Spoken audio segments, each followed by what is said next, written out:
I grew up in a small rural town where nothing ever happens. The sort of place where it wasn't unusual to leave your doors unlocked and your closest neighbors are a mile or so from your house.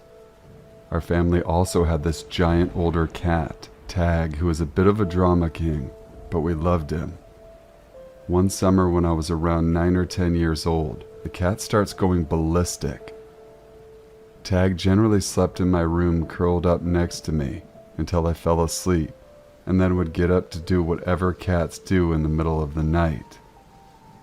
Occasionally he would meow or try to wake me up on unfortunate nights when he could see the bottom of his food bowl and needed a midnight snack. Usually if I ignored him, he would give up or rarely go try to wake up my mom instead. This night, however, he bangs against my parents' bedroom door until he gets in, and is meowing loud enough to wake up the dead. Our bedroom doors were next to each other, and I called to Tag to come to bed, because it's 2 a.m. He's having none of it, and is carrying on. My mom gets up and goes to the kitchen, and then huffs back up with Tag on her heels still meowing insanely.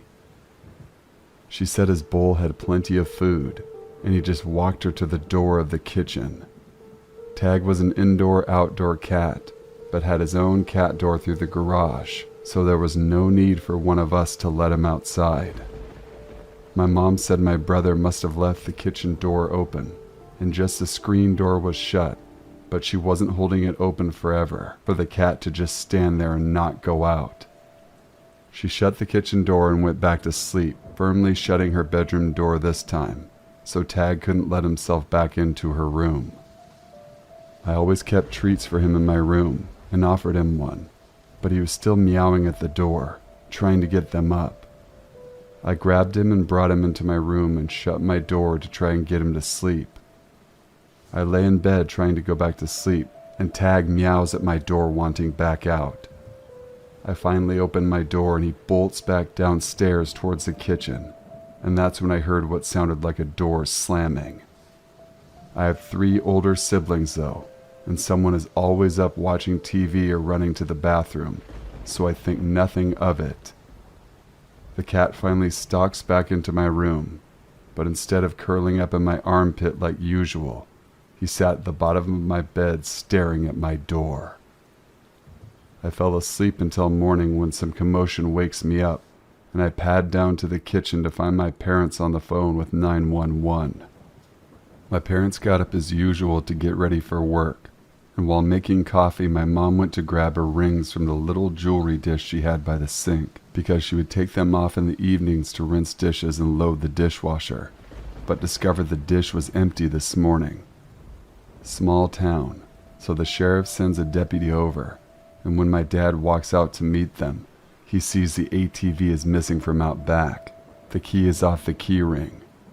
My brothers are all up at this point too, and we're all freaked out that while we were sleeping some robber came in and removed the ATV key and saw an opportunity to take my mother's rings. They were asking if we had any clue when it happened. My parents said absolutely not. My mom asked my middle brother, who was a freshman in college and home for the summer, what time he ended up off the couch last night and if he heard anything.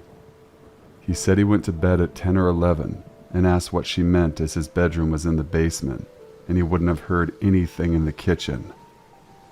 She said, "But you were in the living room off the kitchen when I went to feed the cat and shut the door you left open, and I told you not to sleep on my couch and go to your bed as I went back upstairs." He told Mom he was in the basement since dinner and never went out or came upstairs again. He watched a movie in the basement living room before going to bed in his own bedroom. My mother turned white and realized that the cat must have been trying to warn us someone came into the house, and the robber dove onto the couch and covered up to hide when she came to the kitchen and exited after she went back to bed. The cops said for someone to be so brazen, they probably knew our family, knew our habits, but didn't count on the cat being so overprotective and had probably intended to steal more, was afraid that the cat may wake the whole house. It's been over 20 years since this happened, and the robber was never caught. But it is unnerving to think it was probably someone who had been to our home before as a friend. Thank God for our cat. So my grandmother had dementia, and she used to stay with me because nursing homes were expensive. She would often get up in the middle of the night confused and walking around. It usually wouldn't bother me, but this night was different. On this night I remember it being late, and I was getting ready to go to sleep. It was maybe around 1 a.m. As I'm getting ready, I can faintly hear small footsteps on the creaky wooden floor. I figured it was my grandmother getting up to use the bathroom or something, but when I stepped out of my room, the bathroom had nobody in it. This is when I heard a soft humming noise coming from my grandmother's room. It sounded like someone was humming a song. I walked up to my grandmother's room, and the door was almost fully closed. I opened the door to find a pitch-black room. The light for some reason wouldn't turn on, so I used my phone's flashlight. As I looked around the room, I realized the humming was coming from the closet. As I got close to the closet, the humming then stopped. I opened the door and my grandmother was standing there with her back facing me. I put my hand on her shoulder, and she slowly turned around. She had a smile from ear to ear and just stared at me. I never forgot that night. So creepy. I was around 12 years old when this happened.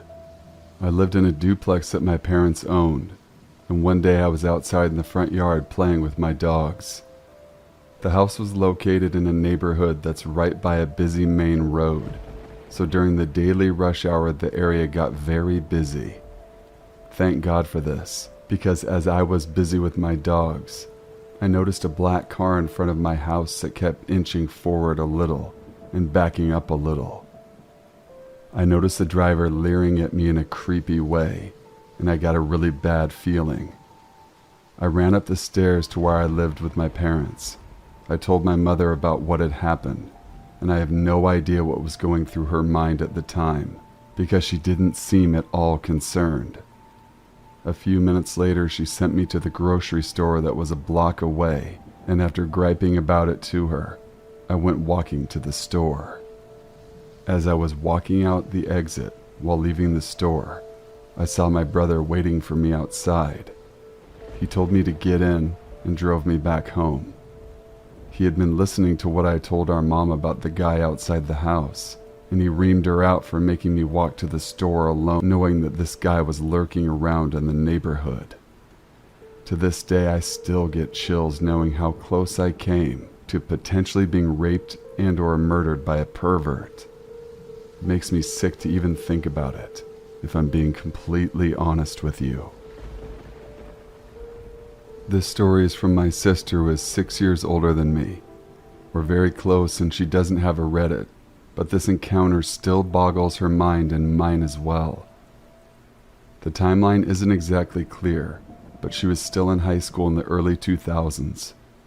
There's a campground in California by some Indian reservations that our family grew up camping at.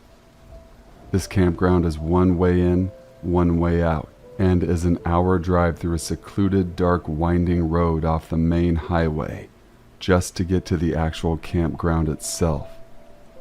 Her and her friend were camping with some friends there one weekend. Her and her friend were planning on leaving Saturday night late to head back home. They left to head home late, and about 15 minutes into the drive, on the winding road they came across a car that had crashed. She said there was car debris all over the place, plastic, glass, fluids, dust, as it just happened, and a flipped-over car with a man screaming for help. She said he was bleeding and looked like he lost control on the road and had flipped over. No cell service, and no civilization for another 45 minutes ahead. The closest help there was a ranger station back at the campground, 15 minutes from where they had just came. Her and her friend got in their car, drove back to the campground fast to alert the rangers. She said they all headed back to the crash site less than 30 minutes later, and there was absolutely nothing there. Nothing. She's talking. No skid marks, no car, no debris, no car fluids, and no man.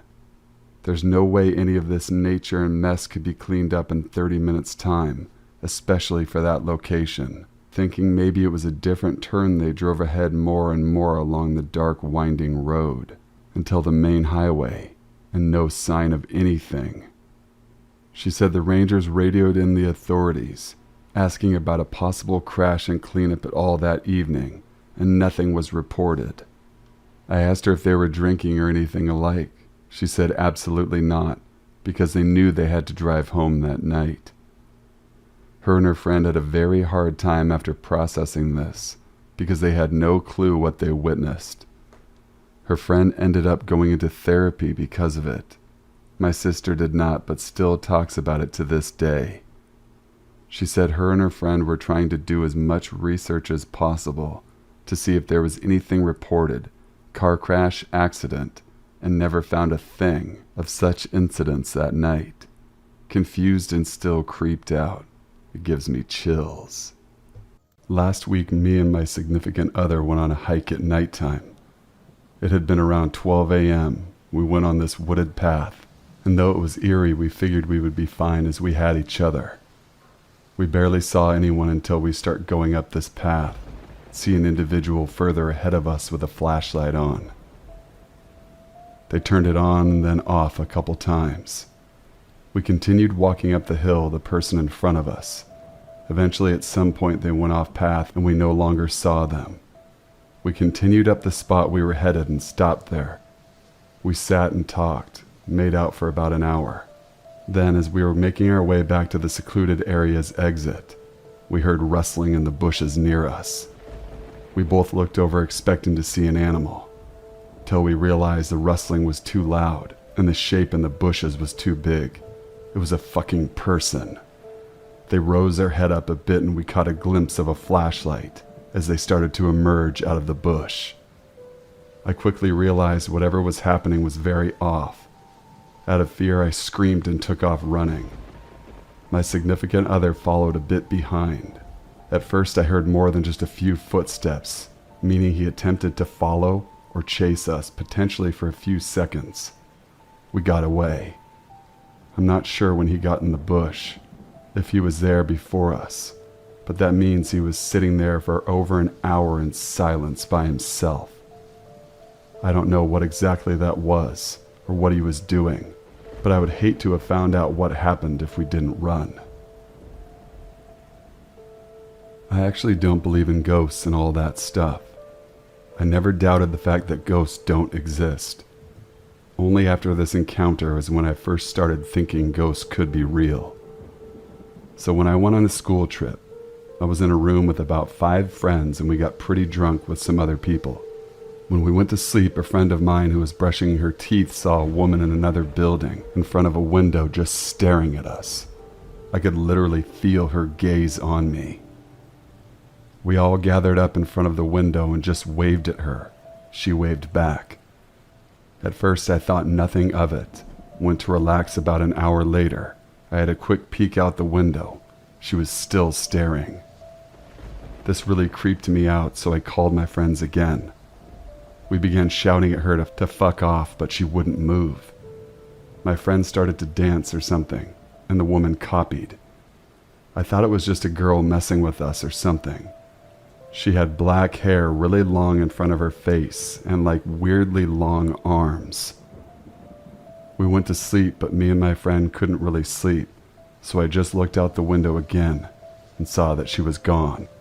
I looked for about a minute and saw her walk across the window with her hair floating.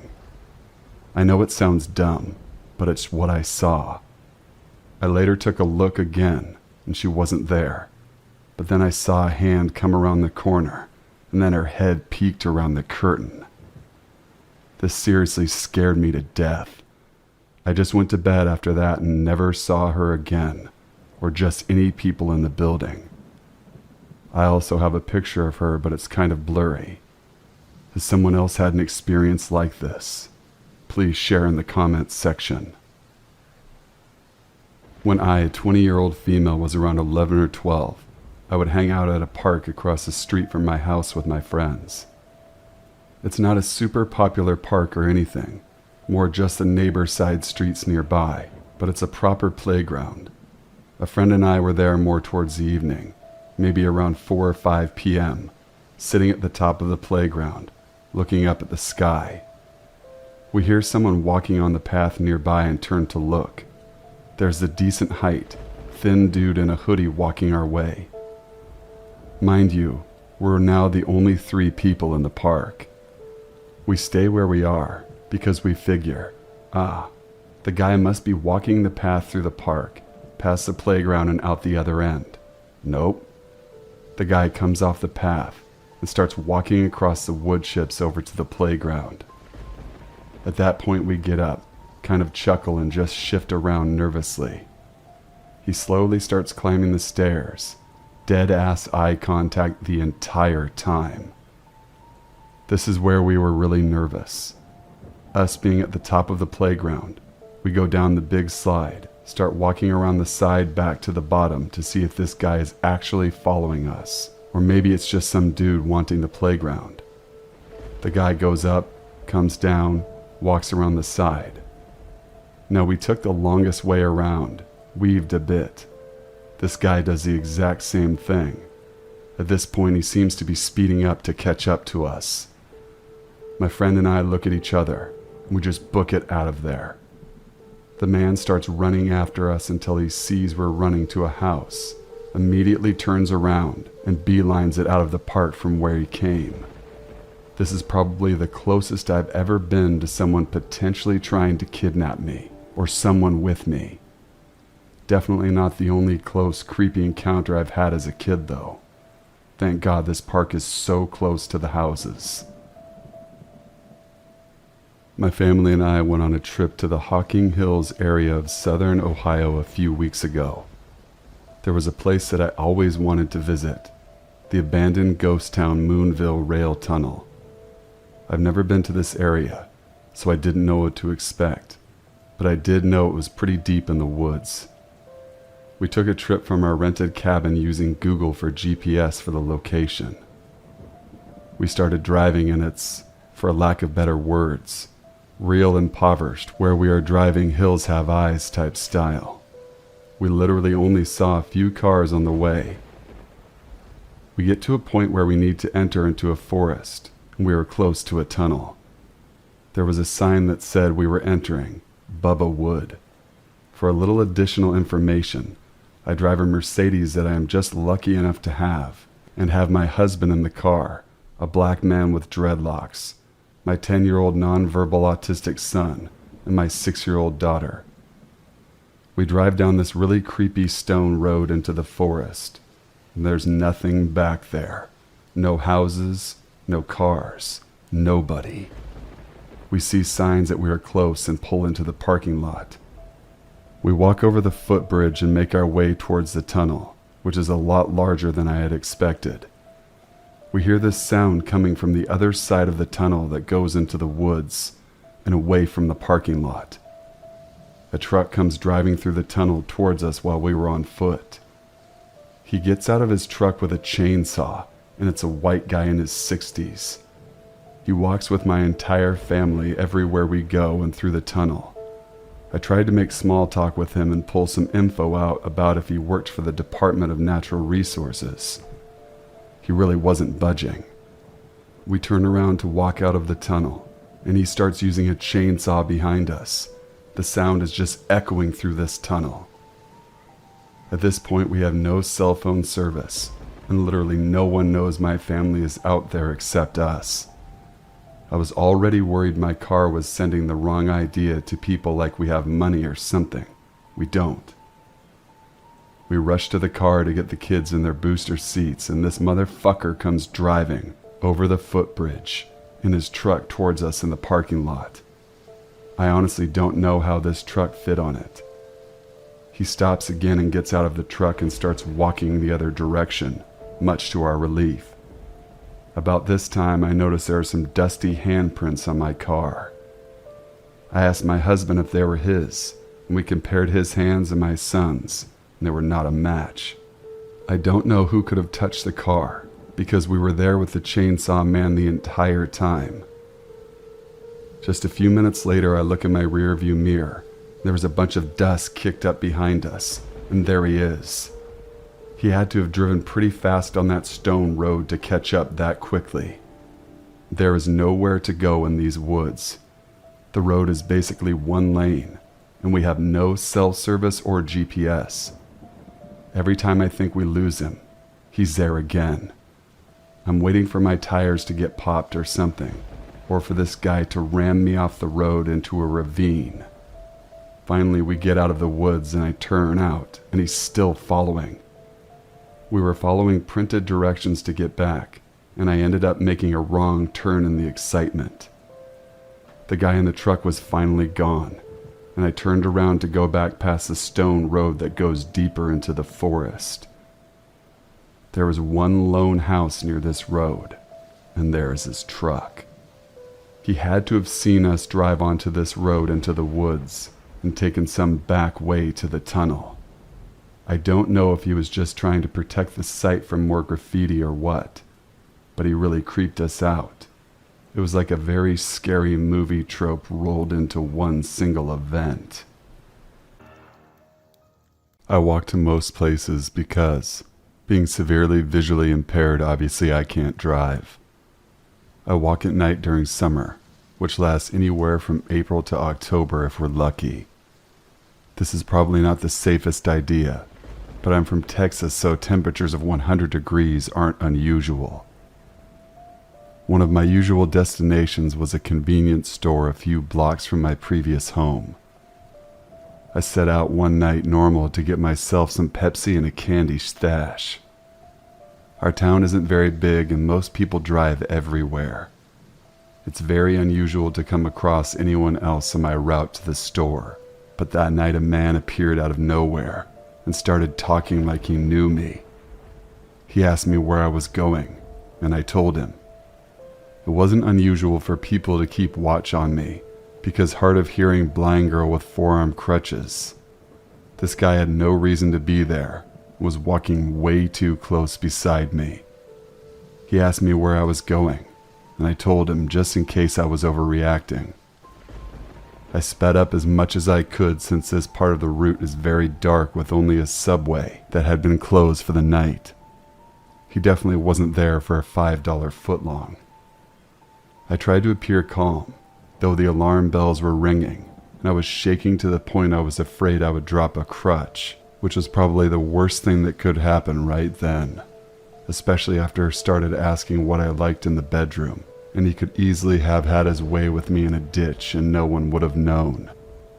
I felt sick but continued my walk. The store was only about 20 yards away, and I knew the guy that was working the graveyard shift. I got safely inside and my friend handed me a bag to carry my stuff in.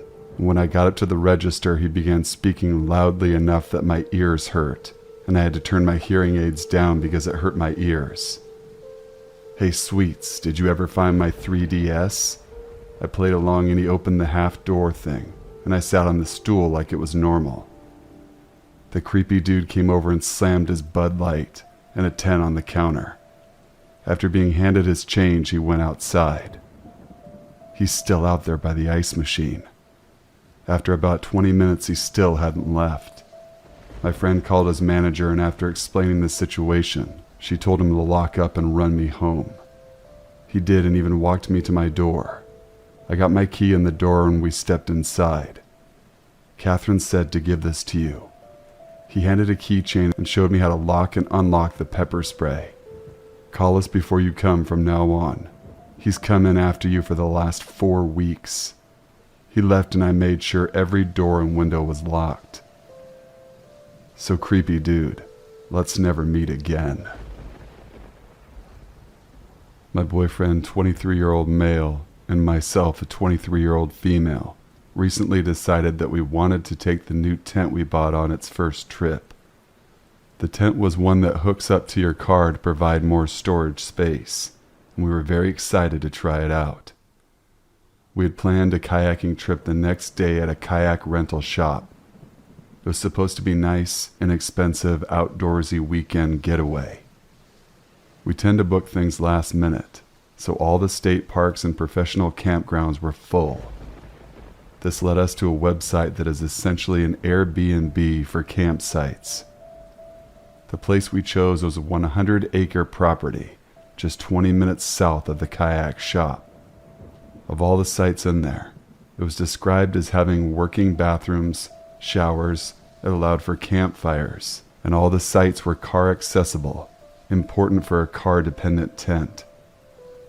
This site was also the most reviewed in the area with 3 5-star reviews. The area was very rural, so we did not think much about the low number of reviews for any of the campsites. The renter was Mary, who only ever texted us updates, but seemed sweet. We started out our 2-hour drive a bit later than anticipated, which put us behind the 11 a.m. time we had originally informed the host, but we tried to keep her updated with the new schedule as we went along. She just told us to let her know when we arrive at the address she sent us. We arrived to the address and are greeted with the barn from the pictures. It had string lights all over it, seemed fairly new and just had a nice feel to it. We sit in the car for a minute and struggle with cell service to text the host to let her know we had arrived. 10 minutes after our text sends, a sweaty man appears to be in his 60s pulls up in an ATV. He lets us know he is the father-in-law to Mary, and she is busy taking care of the seasonal harvest and sent him instead. He let us know we can take the car anywhere on the property and offers to show us around in the ATV. My boyfriend, visibly uncomfortable, declines the offer and asks a few more questions about the woods and how far into them we're allowed to take the car. Anywhere. There are no designated campsites. We can go anywhere, and the ATV man even offers to help pull my car out if it gets stuck. We ask one final question about cell service, and he jokes that if we are from around here, we will understand that reception works better on one side of the barn than the other. I am from around here and thought it was funny, but once he said that I realized he didn't have any ounce of an accent from here, like he should. Eventually he leaves and we began exploring the property on foot. The barn is nice and maintained. It was fully lit in the middle of the day with string lights decorating the interior as well. It is insulated and has a working kitchen. The only warning we got was to not drink the water. It seemed like a place that would host small 50-guest weddings. We walked past a shed out behind the barn to get to the trails that ran through the woods. After going through a hike that my car would have never survived, we decided it might just be best to camp by a small creek. We decided it might be best to just camp by a small creek. We choose a spot on the side opposite the barn. We were still within walking distance, but we used my car as a buffer to feel a bit more isolated. We chose our spot and then got into the main town to eat and walk around. We messaged Mary about the fire policy, and she tells us that they will deliver a fire ring to the barn for us to take to camp. We arrive back at the barn about an hour and a half from nighttime. We drive by the barn and the lights have been turned off. We assumed it was on a timer as to not waste energy or money. We also noticed the fire ring had not yet been delivered. We start the grueling 30-minute setup in the sticky heat and reward ourselves with a sit-in air-conditioned car. We notice it looks like it's about to rain, so my boyfriend and I pull out a card game and wait for it to pass in the car. It only lasted about 10 minutes, but it's starting to be sunset. The tent held up nicely, so we felt okay leaving it for a second. As we cross the creek, we hear what sounds to be like someone in the shed moving things around. A bit unsettling, but I tell my boyfriend that maybe they used equipment today, and it's just sitting in there making the cracking cool-off noise that it sometimes does. We get to the barn and the lights are still off, but the fire ring was there. We go in and check to make sure the power is off, And it is not just the lights outside. None of the light switches will work, so we assume the power is cut. Again, maybe it's just on a timer. No worries. We step out of the barn and get 10 feet away, and we hear a hum in the distance to the opposite side of the shed. The power to the barn is then restored. We change directions to use the bathroom. As soon as we step inside, the power cuts. I start to get a weird feeling, and I can tell he has it too. I look to my boyfriend and say, maybe they're just watching us. I immediately follow it up with, no, that's a lot worse. We walk back outside and the lights turn on. My boyfriend says that we need to leave, and I have the same gut-wrenching feeling, a primal fear. We put the ring back on the barn since we had moved it 10 feet, and the barn lights start flickering. We briskly walk back to the car. Being from Appalachia, I know better than to run. The 30-minute setup was torn down and packed up in 5 minutes or less, and we jump in the car and lock it. I managed to get my car going, thanking God that the rain did not get my car stuck. We start towards the driveway, and just as we made it to the road, my boyfriend looks back and sees a man standing by the shed, watching us. As soon as my car pulls off onto the road, we get a text from Mary letting us know that the fire ring is outside of the barn.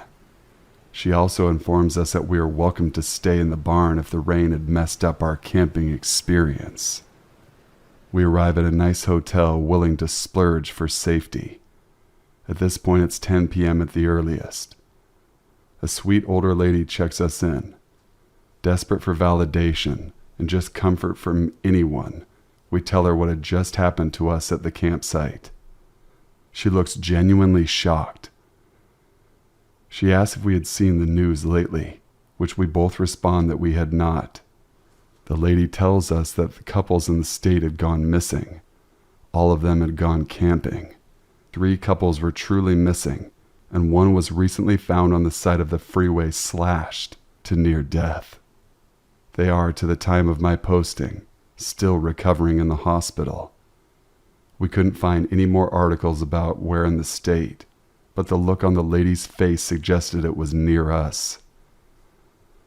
We get to our room and text Mary back to tell her we are not staying. Thank you for staying with us. We lock the door and I break down into tears. I will not forget that feeling I had in the barn. The primal fight or flight feeling, and the feeling of being watched. I felt it in my throat just writing this. I never want to experience that again. So this happened to me when I was 11 or 12 years old, over a decade ago, and I still remember it vividly. At the time, I lived in a semi-detached house with my mom, dad, and sibling. It was decent size, but the most impressive part was a garden, which essentially had 3 levels. The first level was concrete, the second grass, and the third, also grass, had a trampoline on it. At the very end of the garden was a tree embankment. The area I lived in was somewhat hilly. One morning I woke up to a cracking sound, like a snapped branch, and I was worried since a week earlier a tree from the embankment had fallen onto our neighbor's garden. My bedroom was at the back of the house overlooking the garden, so I opened the curtains to see if another tree had fallen. Instead, I saw a guy hiding in one of the trees in the yard. He was pale with blonde hair and wearing all black. He was looking directly at me, presumably because he saw the curtains move. He started smirking and moved his finger in a come here motion. I totally freaked out, shouted for my mom and dad to come into my room. I was so scared and I physically felt like I couldn't move. This was super early in the morning, by the way, around 5 a.m., so it took my dad a good 30 seconds to get in my room, at which point the stranger had hid behind the trees. I remember being really shaken up. I was crying while I told my dad what happened. He went out into the back garden to see if he could spot the guy, but he was gone at that point. A bit of time passed and I started to forget about it. Then, 3 months after, my mom and I were watching TV together after I finished school. The doorbell rang and my mom went to answer the door. I looked out the window of the living room where we were sat and saw a white van parked outside. It was the same van as my uncle's, so I walked out of the living room and into the hallway to say hi. When I got to the porch where my mom was stood, I realized it wasn't my uncle. It was the same guy I had seen in the garden a few weeks prior, and it really freaked me out. He noticed me as I walked behind my mom and gave me the same smirk as when he was in the garden. I wanted to say something to my mom, but I couldn't. I was freaking out inside. Anyway, he just asked my mom if she wanted work done on the drive. She said no, and he left, got back in the van and drove away. He didn't give her a business card or anything. The van didn't have any company branding, and he didn't knock on any of the other neighbors' doors. I told my mom that it was the same guy as soon as he went, and she started to feel uneasy about the situation too. A month or so after that, I got my first job doing the paper route. I had to deliver 300 papers with my best friend at the time. It was getting towards winter and it was dark around 4:30 p.m. We'd been doing the job together for around a month, when the one evening after school it was super dark and rainy. We were halfway through delivering the papers and a van started following us. The van was driving really slow at the same pace we were both walking. We clocked that it was following us after about a minute. We started to panic as I noticed it was the same man again. We left the newspaper trolley and started walking quite fast up the hill. We were about a 10-minute walk from my house. I rang my mom, who made me stay on the line while she left the house to meet us. She told us to go to the corner shop that they were about a minute away from. When we made it to the shop, the van sped off very quickly. The police were called, who came to my house for a report. We told them everything. That was the last time I ever saw that creepy stranger, but I still remember what he looked like so vividly. This happened some years ago. I was 20 at the time.